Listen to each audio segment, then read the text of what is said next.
Hi అండి. ఈరోజు మన తుని డిమార్ట్ దగ్గర పక్కన ఉన్న వరలక్ష్మి అమ్మవారి దేవస్థానానికి రావడం జరిగింది. నేను, మా హస్బెండ్, మా పెద్దమ్మాయి, చిన్నమ్మాయి మేము నలుగురు వచ్చాము. ఎందుకంటే మా అబ్బాయి మా అమ్మాళ్ళ ఇంటి దగ్గర ఉంటాడు. ఈ అమ్మవారి గుడి అయితే చాలా విశాలంగా ప్రశాంతంగా ఉంటుందండి. జనం పెద్దగా లేరు, మార్నింగ్ వచ్చి వెళ్ళిపోయారు.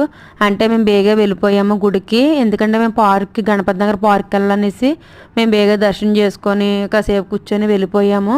చాలా బాగుంటుందండి గుడి అయితే మట్టికి. అమ్మవారు కూడా చాలా చాలా ప్రశాంతంగా ఉంటుందండి అమ్మవారి గుడి అయితే మట్టికి. నాకు చాలా ఇష్టం అండి గుళ్ళకి గట్ట తిరగడం గట, దండం పెట్టుకోవడం ఇవన్నీ నాకు చాలా ఇష్టం. పూజలు పునస్కారాలు చేయడం గట అంటేనే. అప్పుడు గజస్తంభం ఉందండి, చాలా బాగుంటుంది అది కూడా. వెంటనే అమ్మవారి గుడి దగ్గరికి వెళ్ళాము, దండం పెట్టుకున్నాము. చక్కగా అమ్మవారి ఎంతో బాగుంది, కలకల్లా ఆడుతుండండి. చాలాసేపు కూర్చొని ఉండిపోయాము. గుళ్ళోకి వెళ్ళాను కానీ అస్సలు రాబుద్దో లేదండి. చుట్టేపులో కూడా మొక్కలు కూడా ఉంటాయి, మొక్కలు కూడా బాగానే ఉంటాయండి ఇక్కడ. అమ్మవారికి పంతులు గారు హారతి ఇచ్చారు, దేవుడి దండం పెట్టుకున్నాము. మేము తీర్థం ప్రసాదం అన్నీ తీసుకున్నాము. కూర్చొని కాసేపు అలాగా మేము పక్కన పార్క్ కూడా ఉంది, పార్క్ కూడా వెళ్ళాము. చాలా ప్రశాంతంగా ఆహ్లాదకరంగా ఉందండి. ఇప్పుడంటే కొంచెం ఖాళీగా ఉండొచ్చు, కానీ వరలక్ష్మీదేవి రథానికి అస్సలు ఖాళీ ఉండదండి.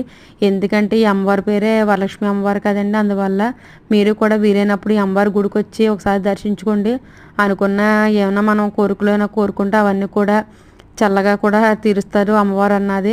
కానీ చాలా బాగుందండి గుడి అయితే. మనం చూడండి ఎంత బాగా బోల్డ్ గాలి అండి, పక్కన గాలి ఎలా వేస్తుండే కూర్చుంటే చాలా ప్రశాంతంగా ఉంది.